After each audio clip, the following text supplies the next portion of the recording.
శ్రీగురుభ్యో నమః. హరి ఓం. వసుదేవసుతం దేవం కంసచానూరమర్దనం దేవకీ పరమానందం కృష్ణం వందే జగద్గురుం. తీర్త్వా మోహార్ణవం హత్వా రాగద్వేషాదిరాక్షసాన్ సీతా శాంతి సమాయుక్తా ఆత్మా రామో విరాజతే. ఆత్మస్వరూప బంధుగణ, ఇప్పుడు భగవద్గీత జ్ఞాన యజ్ఞంలో భాగంగా 9వ అధ్యాయం రాజవిద్య రాజగుష్య యోగం అంటారు. అయితే ఇప్పుడు వరకు మనము ప్రారంభంలో మొదటి 3 శ్లోకాలు చూసాము.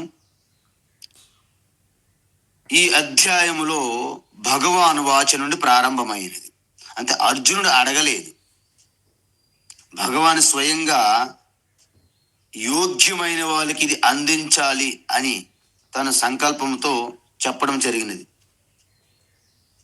అయితే ఇది విద్యలన్నిటికల్లా రాజు లాంటిది కాబట్టి రాజవిద్య, రహస్యములన్నింటికల్లా గొప్ప ఉత్తమ రహస్యం కాబట్టి రాజగుష్యము, గుష్యం అంటే రహస్యం చెప్తూ,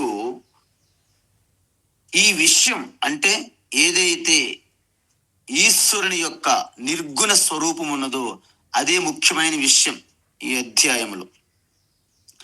రెండవది ఏంటంటే ప్రయోజనం, అంటే మోక్షం, అంటే జీవన్ముక్తి, అది ప్రయోజనం. మోక్షసే అశుభాత్ అన్నారు. అశుభాత్ అంటే ఈ అమంగళము, అశుభమైనటువంటి రాగద్వేషయుక్తమైన సంసారము నుండి మోక్షము. తరువాత అనసూయవే అన్నారు. అంటే ఎవరికైతే శ్రద్ధాభక్తి ఉండాలండి, అసూయ, ఈ కన్ఫ్యూజన్ ఉండకూడదు. కొంతమంది ఎంతో ఆదుర్త ఉంటుంది ఎక్కువ. మనం చెప్తున్నప్పుడు అనేక విషయాలు ఆలోచిస్తుంటారు. వాళ్ళు అలా చెప్పారు, వీళ్ళు అలా చెప్పారు, వాళ్ళు చెప్పింది, వీళ్ళు చెప్పింది, ఈ జంజాటంలో పడిపోతారు వాళ్ళు. చివరికి వాళ్ళకి ఏమీ అర్థం అవ్వదు. ఎందుకంటే వాళ్ళన్నీ చెప్తారు, రామాయణం చెప్పేస్తారు, భాగవతం చెప్తారు, ఉపనిషత్తులు చెప్తారు, ప్రకరణ గ్రంథాలు చెప్తారు, కట్టు కథలు, పొడుపు కథలు అన్నీ చెప్పేస్తారు.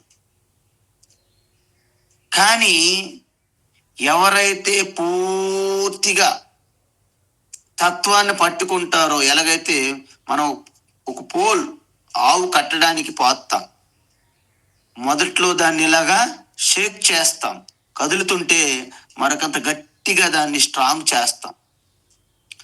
ఆ స్థితిలో మనము కన్ఫ్యూజ్ అయిపోయే అవకాశం ఉంటుంది, అనేక రకాల విషయములు. అందుకే మేము చిన్మయ మిషన్ గురుకులంలోను, ఆర్ష విద్య గురుకులం ఋషికేశు, ఉత్తరకాశీ ఇవన్నీ చదివేటప్పుడు వారు ఒక్కటి చెప్పేవాళ్ళు, ఇక్కడ చదువుతున్నది మేము చెప్పేది తప్ప వేరే వ్యక్తులు, వేరే శాస్త్రములు మీరు చదవవద్దు అని మాకు ముమ్మాటికి చెప్పేవారు. ఎందుకు అంటే శబ్దజాలం మహారణ్యం చిత్త భ్రమణ కారణం అంటారు. ఏంటంటే మనం ఆరంభంలో అనేక విషయాలు తెలుసుకోవడం వలన వారు అలాగ చెప్పారు, వీరు ఇలాగ చెప్పారు అంటారు. వాస్తవానికి జ్ఞానం అనేది మీరు బయట వేసుకున్న ఆభరణాలు, వస్త్ర అలంకారం బట్టి ఉండదు. అది కేవలము ఒక తమాషా చేయడానికి పనికొస్తుంది. అందువలన వారి యొక్క చెప్పే విషయాన్ని సమర్థించుకోవడానికి అద్భుతంగా చెప్తారనమాట. అందుకే మీరు ఒక చాలా స్పష్టంగా తెలుసుకోవాలి. వారి మాటలు వింటున్నప్పుడు అవును కదా, అవును కదా అనిపిస్తుంటుంది. అయితే ఏమీ వస్త్రాలు ఆభరణాలు ధరించినటువంటి రమణ మహర్షి సంగతి ఏంటి? అది వారికి గుర్తురాదు. అలాంటి వాళ్ళు పట్టించుకోరు. చూసారా, సరస్వతి దేవి మూర్తిభవించినటువంటి అలంకారమైనటువంటి ఈ స్వర్ణ కంకణాలు ఇవన్నీ చెప్తుంటాడు ఆయన. భగవద్గీతకి దానికి ఏం సంబంధమో నాకు అర్థం కాలేదు. కాబట్టి మీరు అనేక విషయాల్లో తొంగి చూడడం వలన మనం చెప్పే విషయం బ్యాక్గ్రౌండ్లోకి వెళ్ళిపోతుంటది అనమాట.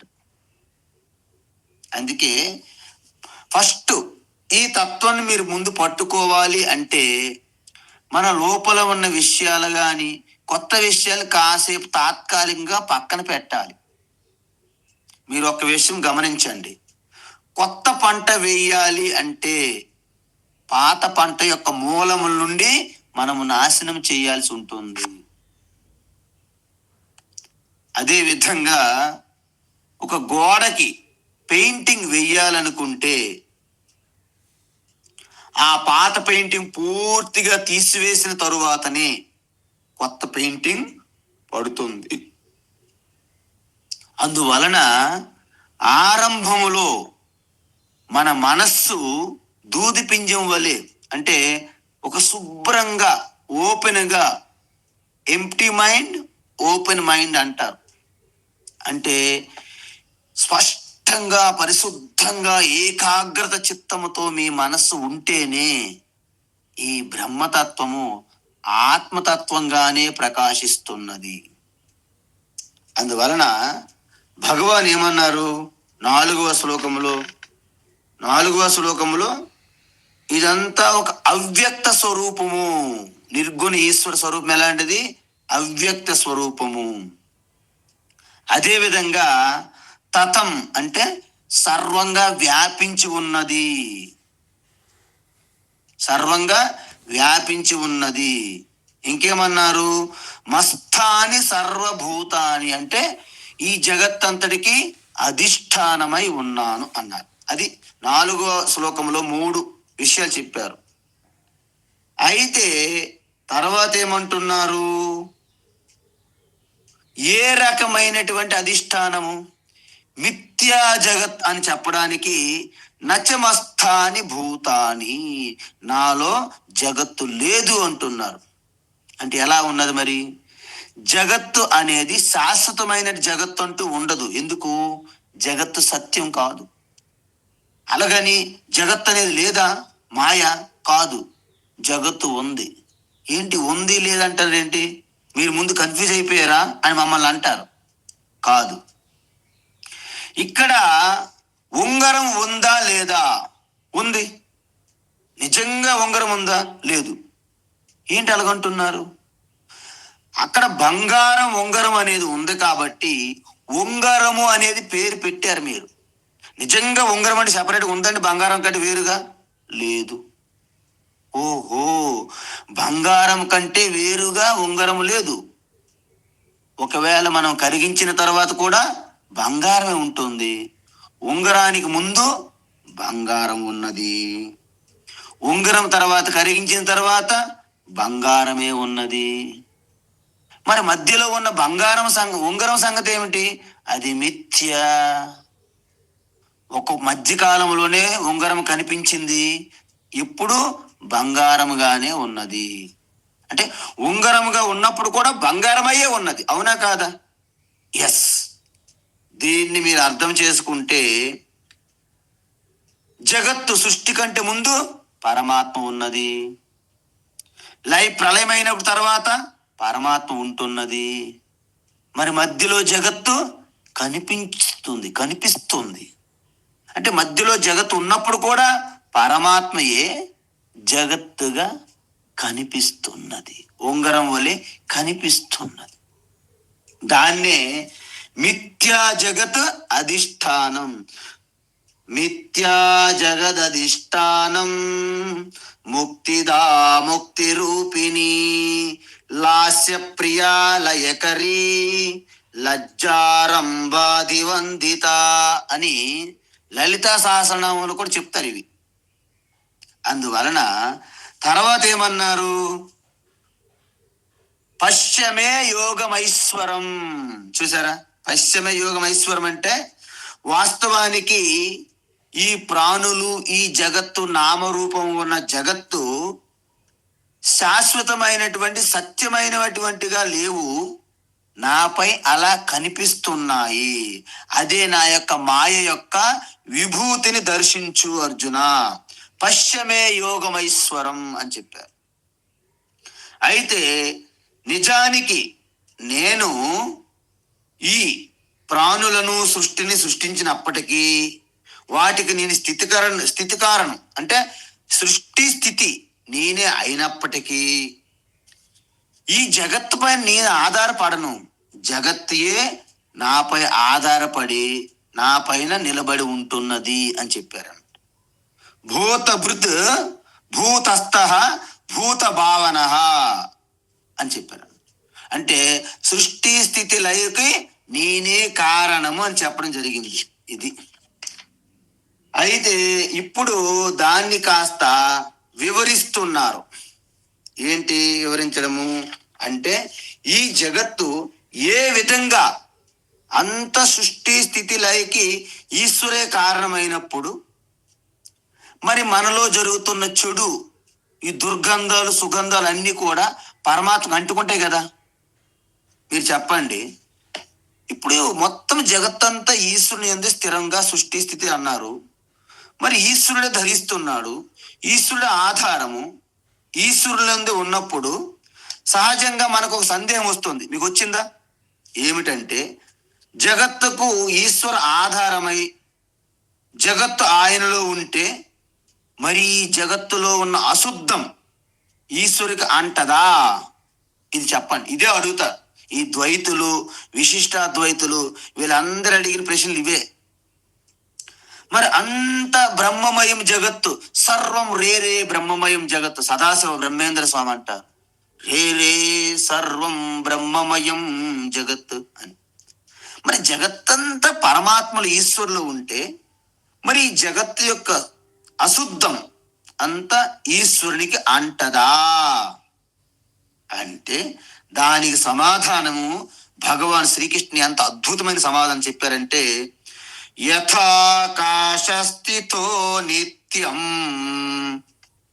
యథాకాశస్థితో నిత్యం యథాకాశస్థితో నిత్యం వాయుః సర్వత్ర గోమహాన్ వాయుః సర్వత్ర గోమహాన్ వాయుః సర్వత్ర గోమహాన్ తథా సర్వాణి భూతాని తథా సర్వాణి భూతాని తథా సర్వాణి భూతాని మస్థానీత్యుపధారయ మత్స్థానీత్యుపధారయ మత్స్థానీత్యుపధారయ యథాకాశస్థితో నిత్యం వాయుః సర్వత్ర గోమహాన్ యథాకాశస్థితో నిత్యం వాయుః సర్వత్ర గోమహాన్ యథాకాశస్థితో నిత్యం వాయుః సర్వత్ర గోమహాన్ తథా సర్వాణి భూతాని మస్థానీత్యుపధారయ తథా సర్వాణి భూతాని మత్స్థానీత్యుపధారయ తథా సర్వాణి భూతాని మత్స్థానీత్యుపధారయ. అద్భుతం. భగవాన్ చెప్పినటువంటి ఈ ఉదాహరణ చూస్తే నిజంగా అద్భుతం అనిపిస్తుంది. ఎలాగా? దేనితోని ఈశ్వర అనేది దేనితో సంగం పెట్టుకోదు, అంటే సంగత్వం లేదు. ముందు శ్లోకాల్లో జగత్ అంతటికి ఆధారమై ఉన్నాను అని చెప్పారు ఈశ్వర. మొత్తం జగత్తు నాలోనే ఉంది అన్నారు కాబట్టి మనకి ఏ డౌట్ వచ్చింది? జగత్తు యొక్క అశుద్ధం కూడా ఈశ్వరుడు చెందుతుంది కదా, ఇది మన ప్రశ్న. అయితే మనం సపోజ్ ఎందుకు మనకు డౌట్ వచ్చింది? మనం కొత్త బట్టలు ఏమైనా వేసుకున్నాం అనుకోండి, దాని మీద చిన్న ఒక బొగ్గు కానీ ఏదైనా ఒక దుమ్ము ధూళి కానీ పడితే వెంటనే మురికైపోతుందా లేదా? అదే విధంగా మన లోపల మన మనస్సులో కామ, క్రోధ, లోభ, మోహ, మద, మాత్సర్యాలు అన్నీ ఉంటాయి కదండి. అనేక పాపములతో నిండి ఉన్నటువంటి ఈ వ్యక్తిత్వంకి మరి ఈశ్వరునికి అంటవా? అంటుతా ఏమో, ఆ భయము మీకు అక్కర్లేదు అంటున్నారు ఈశ్వర. అంటే ఈశ్వరు అంటే శ్రీకృష్ణ పరమాత్మ. ఎందుకు? నాలో అన్నీ ఉన్నాయి కానీ నాకు అవేమీ అంటవు. ఎందుకు? అసంగత్వం నా స్వరూపం. అసంగత్వాత్ అంటారు శంకరాచార్య, అసంగత్వాత్ అని రాస్తారు. అంటే నా స్వరూపము అసంగము, అంటే దేనికి అంటదు, ముట్టదు, కలవదు. ఎందుకు? అత్యంత అవ్యక్త వ్యాపకం స్వరూపం. దానికి ఒక స్థూలమైనది కానీ ఒక సూక్ష్మమైనది కానీ అంటే ప్రసక్తి లేని స్వరూపము. దానిని అసంగం అంటారు. అయితే ఇక్కడ ఉదాహరణ చూడండి, ఆకాశం వలె. ఆకాశం వలె అంటే ఆకాశానికి ఆకారం లేదు, రూపం లేదు, ఎటువంటి ఒక అవయవాలుగా లేదు. ఆకాశం అంటే అత్యంత సూక్ష్మంగా వ్యాపించి ఉన్నది. ఆకాశం అన్నింటికి ఆధారం. మీరు చూసుకోండి, భూమి ఆకాశంలో ఉంది, జలము ఆకాశంలోనే ఉంది, అగ్ని, వాయువు అన్ని కూడా ఆకాశంలోనే ఉంటాయి. కానీ ఆకాశంకి ఏవి అంటవు. ఆకాశాన్ని నీరు తడపలేదు, అగ్ని దహించలేదు. అర్థమవుతుందండి? అందుకే మనకి 2వ అధ్యాయంలో భగవాన్ ఏం చెప్పారు? అచ్చేద్యోయమదాహ్యోయం అక్లేద్యో శోష్య ఏవచ అని చెప్పారా? నైనం చిందంతి శస్త్రాని నైనం దహతి పావక. 2వ అధ్యాయం చెప్పారు ఇవన్నీ.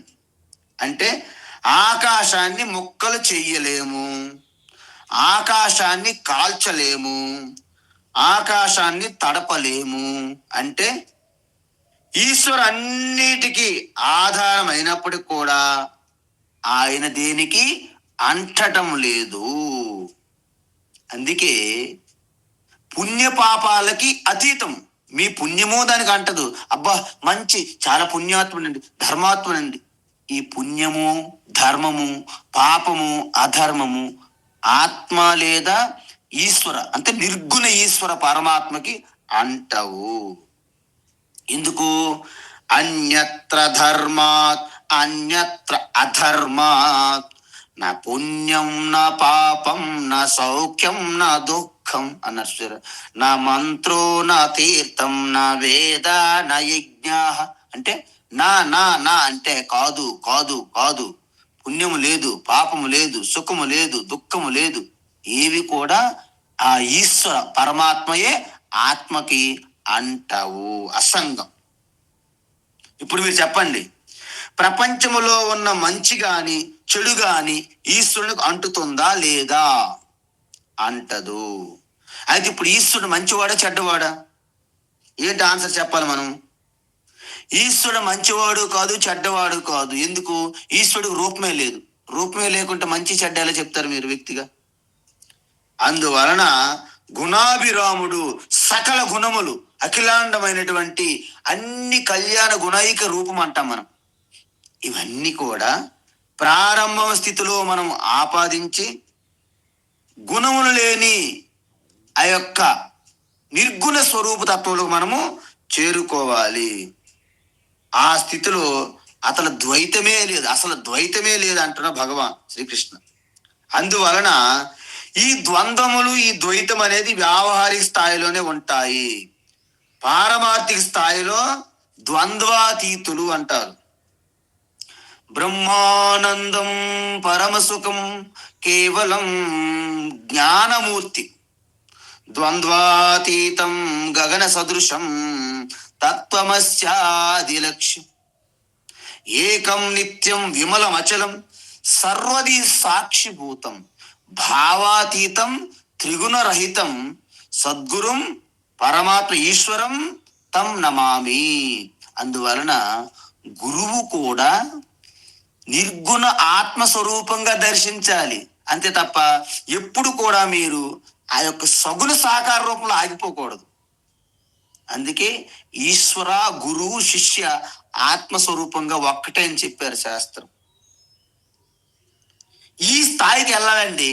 మన జీవితాంతము ఎప్పుడు కూడా ఈ స్థూల బుద్ధితో ఆకారాలు, ఈ గుణాలు, లక్షణాలు ఎక్కడ ఆగిపోకూడదు. మనము ఉత్తీర్ణులై పైకి వెళ్ళాలి. అందువలన నిత్యం వాయు ఆకాశ స్థిత అంటున్నారు. అంటే ఆకాశ ఉదాహరిస్తున్నారు కదా, అంటే ఆకాశంలో వాయువు ఉంది. నిజానికి ఆకాశంలో అన్నీ ఉన్నాయి. వాయువుని మాత్రం ఎందుకు తీసుకున్నారు భగవాన్ అంటే, వాయువు అనేది చాలా గొప్పదనమాట. అది సుగంధాన్ని మోసుకొస్తుంది, దుర్గంధాన్ని మోసుకొస్తుంది.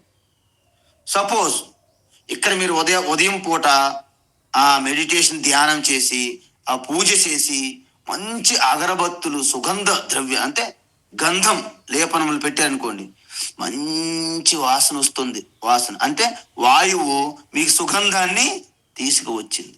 ఒక్కసారి మూసీ నది వెంబడి అలాగ వెళ్ళి మెల్లగా లోవర్ ట్యాంక్ బండ్లోకి వెళ్ళి అలా హుస్సేన్ సాగర్ నుంచి పక్కన వెళ్తే దుర్గంధం మీకు వస్తుంది.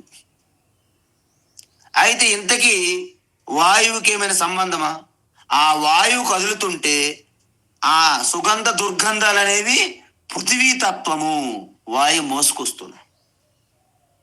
మరి దుర్గంధము సుగంధంగా తీసుకొస్తున్న వాయువు ఆకాశములోనే కదులుతున్నది. ఆకాశానికి ఏమైనా అంటుతుందా? ఏమీ అంటదు.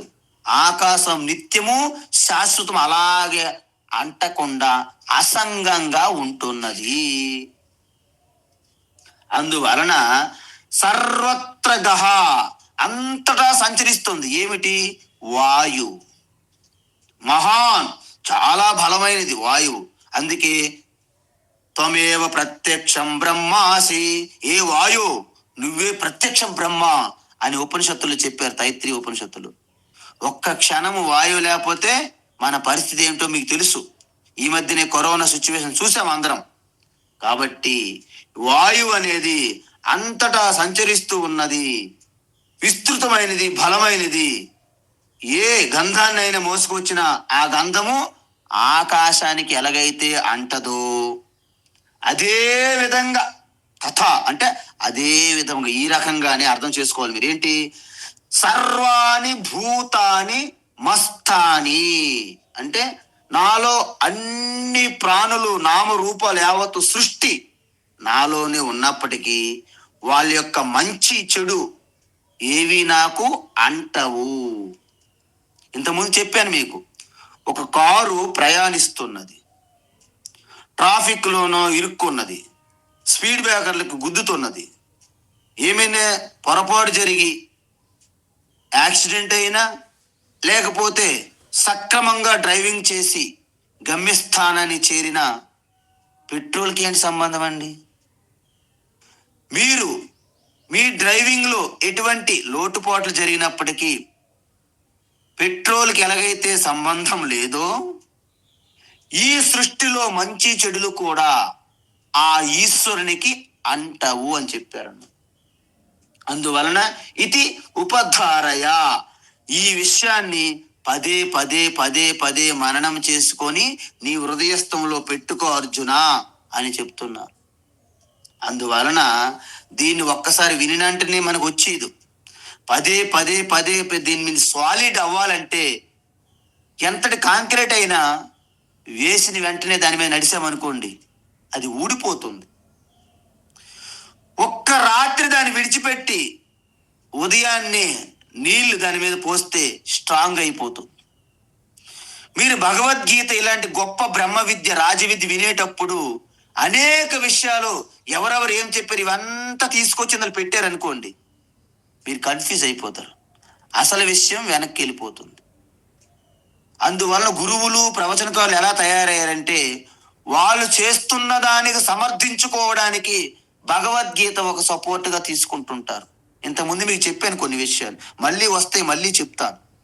ఎక్కడెక్కడ తప్పుగా వాడుతున్నారా ఈ గురువులు, సన్యాసులు, ప్రవచనకారులు అనేది మీకు మళ్ళీ చెప్తాను అప్పుడప్పుడు. అందువలన ఇప్పుడు చెప్పిన విషయాన్ని మరింత లోతుగా అర్థమయ్యేటట్లు అర్జునుడికి చెప్పడానికి భగవాన్ ఇంకా ఆపకుండా మళ్ళీ కొనసాగిస్తున్నారు. సర్వభూతాని కౌంతేయ, సర్వభూతాని కౌంతేయ, సర్వభూతాని కౌంతేయ, ప్రకృతిం యాంతి మామికా, ప్రకృతిం యాంతి మామికాం, ప్రకృతిం యాంతి మామికాం, కల్పక్షయే పునఃస్థాని, కల్పక్షయే పునస్తాని, కల్పక్షయే పునస్తాని, కల్పాదౌ విసృజామ్యహం, కల్పాదౌ విసృజామ్యహం, కల్పాదౌ విసృజామ్యహం, సర్వభూతాని కౌంతేయ ప్రకృతిం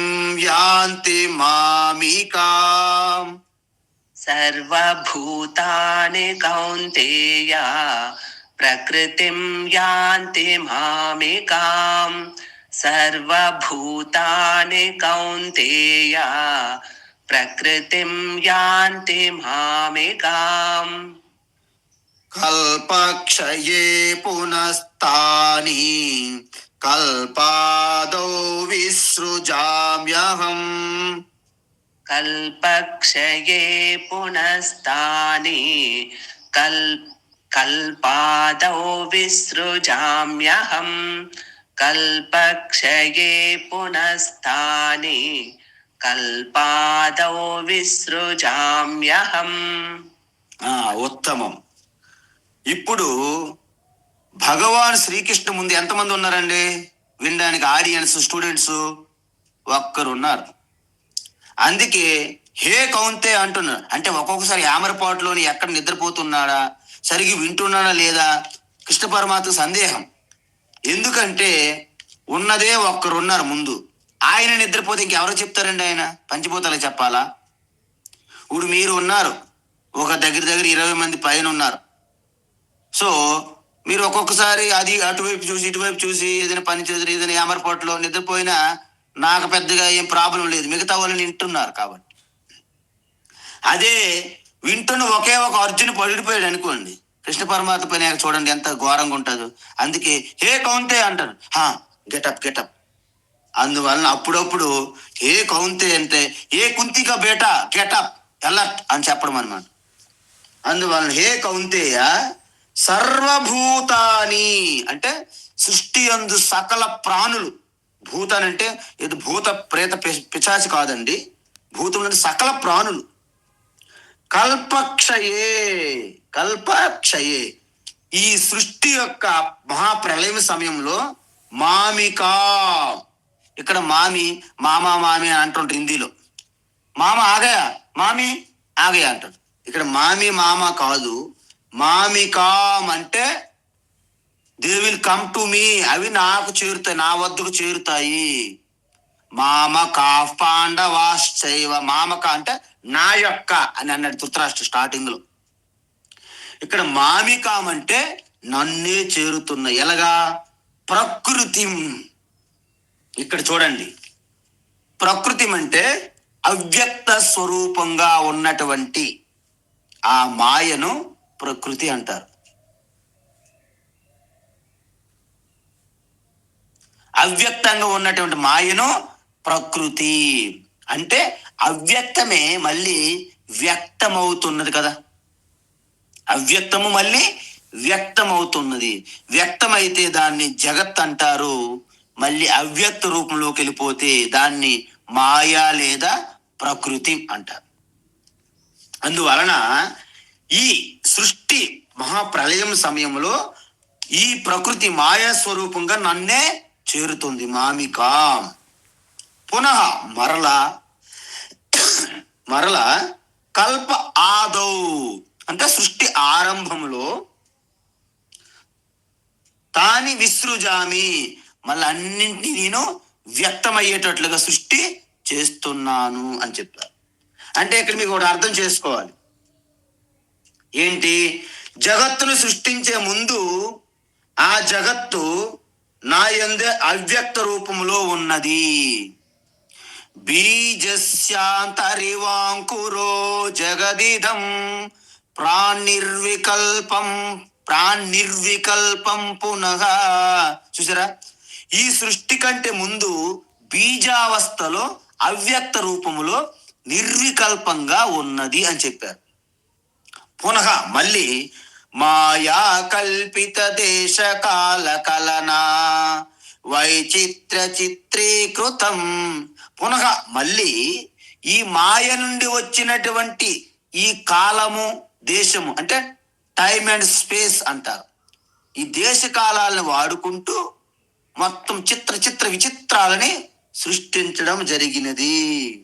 అందువలన మీరు ఒకటి చెప్పండి, మన సైన్స్ ప్రకారంగా మన పిల్లలు కూడా చెప్తారు, matter cannot create, cannot destroy, energy cannot create, cannot destroy. ఇది యూనివర్సల్ లా, విశ్వవ్యాప్తంగా ఉన్నటువంటి సూత్రం. దాన్ని వేదాంతం కూడాను అతిక్రమించదు. కాబట్టి ఈ సృష్టిని మనము కొత్త సృష్టి చెయ్యలేము, సృష్టిని పూర్తిగా నాశనము చెయ్యలేము. అలాగే ఈ యొక్క భగవాన్ ఏమంటున్నారంటే సృష్టి అవ్యక్త రూపము అంటే బీజ రూపము ప్రకృతి రూపంలోకి వెళ్తుంది, మళ్ళీ సృష్టిగా వ్యక్తం అవుతున్నది అని చెప్తున్నారు అన్నమాట. అంటే మీ అందరికీ తెలుసు, ఇప్పుడు ఒక పెద్ద వటవృక్షం వచ్చిందనుకోండి, మరి ఈ వృక్షం రాకముందు ఎక్కడ ఉన్నది? ఈ యొక్క ఊడలు, కొమ్మలు, ఆకులు, పుష్పాలు, ఫలాలు, ఇవన్నీ కొమ్మలు, ఇవన్నీ కూడా బీజములు అవ్యక్తంగా ఉన్నాయి. మీరే చెప్పండి. ఇప్పుడు ఒక డిఎన్ఏ స్టడీ చేస్తే ఏమవుతుందంటే మీ ఒక తల ఎంట్రుక దాని నుండి ఆ డిఎన్ఏ తీసుకొని యావత్ పర్సనాలిటీ కూడా మళ్ళీ వాళ్ళు రీప్రొడ్యూస్ చేస్తున్నారు. ఇప్పుడు మనకు ఒక ఎంట్రుక గ్రే అయిందనుకోండి, తెల్ల జుట్టు అయిందనుకోండి, ఈ తెల్ల జుట్టు అవడానికి కూడా ఆల్రెడీ డిఎన్ఏలోనే ఉన్నది. మనకి ఎటువంటి రోగములు ఇప్పుడు వస్తున్నాయో వీటన్నిటికీ మూలము మీ డిఎన్ఏలోనే ఉంటుంది అంటున్నారు. దీన్ని బట్టి జెనెటిక్ ఇంజనీర్, అందుకే ఇప్పుడు మనకు డయాబెటీస్ అన్నీ చూడండి అలా వంశపారంపర్యంగా వచ్చేస్తున్నాయి. ఎందుకు? ఆ డిఎన్ఏలోనే ఉన్నాయి.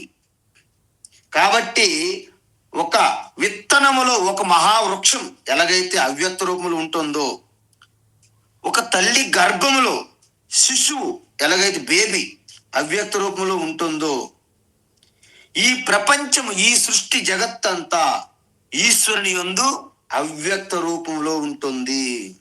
అందుకే అవ్యక్త రూపం అంటేనే మాయా లేదా ప్రకృతి. సో వ్యక్త రూపంలో వచ్చిందనుకోండి ఈ ప్రపంచం. దీన్ని ఆల్రెడీ ఇంతకుముందు మనము 2వ అధ్యాయంలో చూసాం. అవ్యక్తాదీని భూతాని వ్యక్త మధ్యాని భారత అవ్యక్త నిధనాన్యేవా తత్ర కా పరిదేవన. ఏ అర్జున, అవ్యక్తం నుంచి వ్యక్తం అవుతుంది ప్రపంచం. ఈ సకల ప్రాణులు వ్యక్తం నుండి అవ్యక్తంలోకి వెళ్తున్నాయి. దానికోసము నువ్వెందుకయ్యా శోకిస్తున్నావు, బాధపడుతున్నావు అని అర్జునుడికి అన్నారు భగవాన్. అదేవిధంగా అదే విషయాన్ని 8వ అధ్యాయంలో కూడా చెప్పారు భగవాన్. అందుకే భగవద్గీత చెప్పిన విషయాలు, గొప్ప విషయాలు మళ్ళీ రిపీట్ అవుతుంటాయి. అవ్యక్త వ్యక్తయ సర్వాః ప్రభవంత్యః రాగమే రాత్ర్యాగమే ప్రలీయంతే తత్రైవా వ్యక్త సంజ్ఞకే. చూసారా, 8వ అధ్యాయంలో కూడా చెప్పారు ఇది. అంటే ప్రపంచం అవ్యక్తములో నుంచి వ్యక్తమవుతుంది, మళ్ళీ వ్యక్తములో నుండి అవ్యక్తంలోకి వెళ్ళిపోతుంది. ఇది ఎలా సాధ్యం అంటే, రోజు మీకు తెలిసే విషయం స్వప్నం. ఈవేళ రాత్రి మీరు కనబోయే కలలో మీరు అవ్యక్త రూపంలో ఉంటుంది. అంటే ఈ రోజు ఇంక మనం కళ కనము ఈ రాత్రికి. ఇప్పుడు ఎక్కడుంది? అవ్యక్తంలో ఆ కళ ఉంది మనలో. కొంతమంది కళలు నాకు రావు అంటారు, అబద్ధం. ఎందుకంటే వారికి సరిగ్గా అబ్జర్వ్ చేసి గుర్తుండకపోవచ్చు తప్ప కళలు లేకుండా సృష్టిలో ఏ వ్యక్తి లేరింతవరకు. అందువలన ఆ కళ మనం ఈ రాత్రికి కలగనే ఆ కళ ఆల్రెడీ మనలో ఉన్నదా లేదా? ఉన్నది. ఎలా? సంస్కార వాసనల రూపంగా ఉన్నది, అవ్యక్తంగా. అందువలన ఒక్కొక్కసారి మన కళలు, కొంతమంది అంటారు, స్వామీజీ మనకి ఇంతకు మునుపు సంస్కార వాసన అనుభవంలో ఉన్నవే కదా కళలు రావాలి. అవును, ఇంతవరకు నాకు అనుభవంలో కాదు కదా, అసలు నేను ఎప్పుడు చూడలేదు, అది నా కళ వచ్చింది. దాన్ని మరి ఏమంటారు? ఏమంటారా? ఒక్కొక్కసారి నాకు ఒక కళ వచ్చింది. ఎలా అంటే, ఒక గేదె బర్రెకి ఒక రాజు లాంటి ఒక కిరీటం పెట్టుకుని తల ఉన్నది. మరి దాన్ని నేను ఎలా నమ్మాలి అంటే, మీకు గేదె తెలుసు, ఇతిహాసాలు, పురాణాలు, సినిమాల వలన రాజులు ఎలా ఉంటారు కిరీటాలు పెట్టుకుని అవి తెలుసు. ఈ రెండు మిక్స్ అయిపోతాయి. మన ఇష్టం వచ్చినట్టు దోశ, ఆమ్లెట్, స్పెషల్ దోశ ఇలా ఇష్టమైనట్టు చేయట్లేదు కదా కళ. కళ అంటే ఏంటంటే అన్ని మిక్స్ అయిపోయి వస్తాయి ఒక్కసారి. అందువలన గేదెకి మనిషి ముఖము, మనిషికి గేదె శరీరము అన్ని రావచ్చు, మిక్స్ అయిపోతాయి అన్నమాట. అందువలన ఇవన్నీ కూడా అవ్యక్తములో ఉన్న వాసనలు, సంస్కారమే మీకు కలలుగా, స్వప్నంగా వస్తున్నాయి. అందువలన మీరు ఏదైతే ఎలాగైతే మీ స్వప్న ప్రపంచం మీ మనసులో అవ్యక్త రూపంలో ఉన్నదో, ఈ జగత్తు అంటే ఈ యొక్క ప్రపంచం ఈశ్వరులో అవ్యక్త రూపంలోనే ఉంటుంది. మొదట దాన్నే మాయా లేదా ప్రకృతి అంటారు. అంటే ఈ సృష్టి మొత్తము పరమాత్మ నుంచి వచ్చి పరమాత్మ యందే ఉండి పరమాత్మలోనే లయమవుతున్నది. చూసారా? ఇప్పుడు మీకు అర్థమైంది కదండి. భగవాన్ ఇప్పుడు ఏమంటున్నాడు? శ్లోకం చూడండి. సర్వభూతాని ప్రకృతిం యాంతి. చూడండి శ్లోకంలో. అంటే అన్ని ప్రాణులు నాలోకే వస్తాయి. ఏ రూపంలో? ప్రకృతి మాయా రూపంలో. అది చెప్పారు ఇక్కడ. ప్రకృతిం యాంతి అంటే ఆ త్రిగుణాత్మైనటువంటి మాయా స్వరూపం, అవ్యక్త రూపం పొంది నాలోకి వస్తాయి. నాలోకి వస్తాయి ఏంటేంటి? మామికా, నా మీదే ఆధారపడి. అందుకే మాయ సపరేట్గా ఉండదు. మనం 7వ అధ్యాయం చూసాం. దైవీ ఏష గుణమయి మమ మాయ. మమ మాయ, నా మాయ. చూసారా? మమ మాయ అంతా నా మాయ. అందువలన ఎలాగైతే వ్యక్త ప్రపంచం నా మీదే ఆధారపడుతుందో, అవ్యక్త ప్రకృతి కూడా నా మీదే ఆధారపడి ఉంది. ఇప్పుడు మీరు చెప్పండి, స్వప్నము ప్రకటము కాక ముందు వాసనలు, సంస్కారాలు ఎవరి మీద ఆధారపడి ఉన్నాయి? మీ మీద ఆధారపడి ఉన్నాయి. మరి స్వప్నము కూడా ఎవరిపైన ఆధారపడి ఉన్నది? మీ మీద ఆధారపడి ఉన్నది. చూసారా? మీరు ఒక పని చెప్పండి, స్వప్నము మీరు లేకుండా స్వప్నం ఉంటుందా? ఉండదు. కానీ స్వప్నం లేకుండా మీరు ఉంటారా లేదా? చెప్పండి. ఉంటాను. అంటే ఈ జగత్తు, ఈ ప్రపంచం అనేది ఈశ్వరునిపై ఆధారపడి ఉన్నది. ఎలా? ఈ ప్రపంచము లేక ముందు ఈశ్వరుడు ఉంటారా లేదా? ఉంటారు. ప్రపంచం వచ్చినప్పుడు ఈశ్వరుడు ఉంటారా? ఉంటారు. ప్రపంచము ప్రళయమైనప్పుడు ఈశ్వరుడు ఉంటారా లేదా? ఉంటారు. అంటే ఈశ్వర స్వతంత్రము ప్రపంచం అనేది పరతంత్రము. పరతంత్రం అంటే ఏంటి? ఇంకొకరు అధిష్టానం, ఇంకొకరు ఆధారం కావాలి. పారాసైట్ అంటారు కదా, పెదానికి ఆధారపడిపోవడం, వాలిపోవడం మన మీద.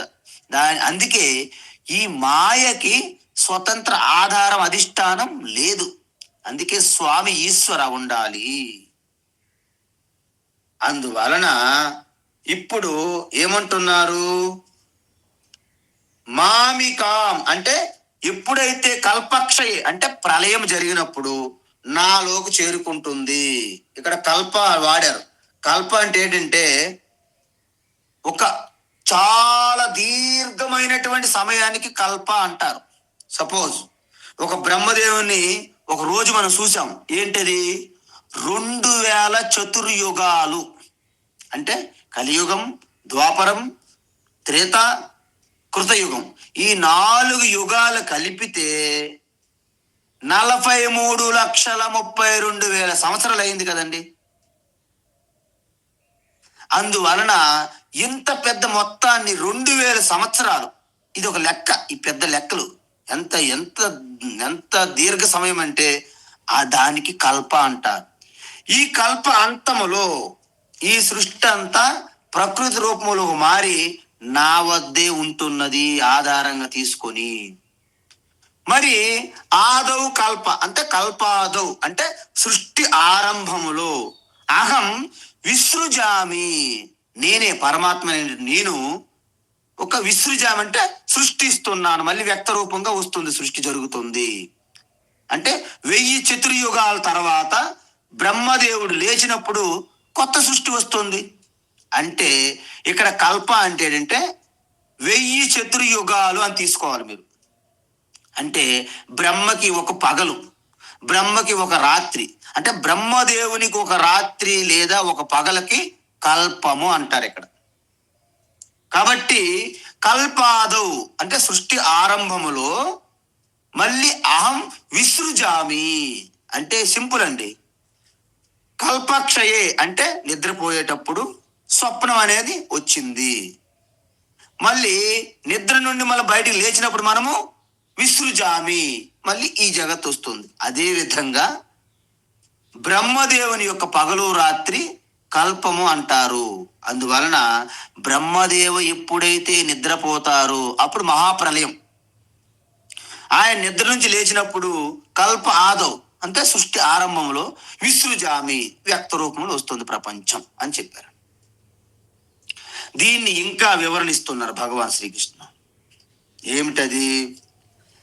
ప్రకృతిం స్వామవష్టభ్య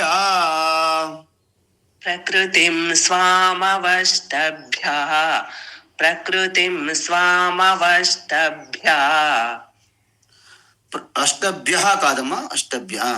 విసృజామి పునః పునః విసృజామి పునః పునః విసృజామి పునః పునః భూతగ్రామమిమం కృత్స్నం భూతగ్రామమిమం కృష్ణం భూతగ్రామమిమం కృష్ణం అవశం ప్రకృతిర్వశాత్ అవశం ప్రకృతిర్వశాత్ అవశం ప్రకృతిర్వశాత్ ప్రకృతిం స్వామవష్టభ్య విసృజామి పునః పునః ప్రకృతిం స్వామవష్టభ్య విసృజామి పునః పునః ప్రకృతిం స్వామవష్టభ్య విసృజామి పునః పునః భూతగ్రామమిమం కృత్స్నం అవశం ప్రకృతిర్వశాత్ భూతగ్రామమిమం కృష్ణం అవశం ప్రకృతిర్వశాత్ భూతగ్రామమిమం కృష్ణం అవశం ప్రకృతిర్వశాత్. ఈ ఆలోచన అంటే ఈ జ్ఞానాన్ని మనకు 4వ అధ్యాయంలో కూడా భగవాన్ చెప్పారు. అక్కడ ఏంటది? అజోపి సన్నవ్యయాత్మా భూతానామీశ్వరోపి సన్ ప్రకృతిం స్వామధిష్టాయ సంభవామ్యాత్మ మాయయా. ఆ మాయ ద్వారా ఈ ప్రకృతిని నా అధిష్టానంలో పెట్టుకొని నేను ఆధారంగా ఉంటూ నేనే ప్రకటమయ్యాను, అంటే మాయ శరీరంగా ధరించి వచ్చాను అని అక్కడ చెప్పారు 4వ అధ్యాయం. ఇక్కడేం చెప్తున్నారంటే ఆ మాయా ప్రకృతిని నా ఆధీనములో పెట్టుకొని ఆ మాయ ద్వారా ఈ యొక్క జగత్తును నేను సృష్టిస్తున్నాను. అక్కడ నేను వచ్చానని చెప్పారు, ఇక్కడ జగత్తును కూడా ఆ మాయ ద్వారా సృష్టిస్తున్నాను పునః మరలా అని చెప్తున్నారు అన్నమాట. అందువలన అహం అంటే పరమాత్మ పునః మళ్ళీ ఈ జగత్తును సృష్టిస్తున్నాను. అయితే కొంతమంది ఈ సైంటిస్టులు, ఈ పాశ్చాత్య అంటే వెస్టర్న్ సైంటిస్టులు, వెస్టర్న్ ఫిలాసఫర్స్ ఏమంటారంటే కొంతమంది ఈ సృష్టి అనేది ఒక సరళ రేఖలాగా పైకి కిందకలాగా జరిగింది అంటారు. అది బ్లండర్, తప్పు. ఎందుకంటే సృష్టి అనేది సరళ రేఖలు ఎప్పుడు జరగదు, వృత్తం అంటే సర్కిల్లోనే ఉంటది. మన యొక్క గాజు ఉంచుడు, మన యొక్క రింగ్ పెట్టుకుంటారు, చేతులకు గాజులు వేసుకుంటారు ఆడవాళ్ళు, అలాగా ఒక వృత్తంలాగే ఉంటుంది సృష్టి. మీరు ఎప్పుడైనా సరే ఆ వృత్తానికి, ఆ సర్కిల్కి స్టార్టింగ్ ఎండింగ్ పాయింట్ ఏమైనా చూడగలరా మీరు? మనకు తెలియదు. అందుకే ఈ సృష్టికి ఆది అంతం అనేది ఎవరికి తెలియదు. అది అనాది. ఆది లేకపోతే అనాది. అందువలన ఇది సరళ రేఖగా జరగలేదు, వృత్తములోనే జరుగుతుందని భగవాను మరొకసారి చెప్తున్నారు. ఎలాగా? పునః వ్యక్తము అవ్యక్తము. మనకి జియంట్ వీల్ అంటారు ఇక్కడ, అంటే మనకి రంగులు రావటం అంటారు కదండి. జియంట్ వీల్ అంటే ఇక్కడ సర్కస్లు పెడతారమ్మ, అలాగ తిరుగుతుంటారు. ఎక్కడి నుండి ఆరంభమైంది ఎక్కడ ఎండ్ అయింది తెలియదు మనకి. అందువలన సృష్టి వృత్తాకారములోనే చక్రంగానే ఉంటుంది. అంటే పలాయిని మొదటి సృష్టి, వీళ్ళు మొదటి పుట్టారు అని చెప్పడానికి వీల్లేదండి. ఎందుకు? అవ్యక్తము వ్యక్తము ఒక సర్కిల్లో జరుగుతుంది కాబట్టి. ఆ విధంగా మనకు ఎవరైనా సరే కుతర్కం వాదిస్తే మీరు వారితో తర్కములో పడవద్దు. కొంతమంది అంటారంట, మా గురువు గారు ఒకసారి చెప్పారు ఉత్తరకాశీలో, ఒకడు అంటాడు, అన్స్టాపబుల్ బుల్లెట్ హిట్స్ అన్పెనిట్రేటెడ్ వాల్ అంటారు. ఇదేమైనా సాధ్యమా అండి? ఏంటి అంటే ఒక బుల్లెట్ ను వదిలితే అది ఆగే బుల్లెట్ కాదంట, అది వెళ్ళాల్సిందే.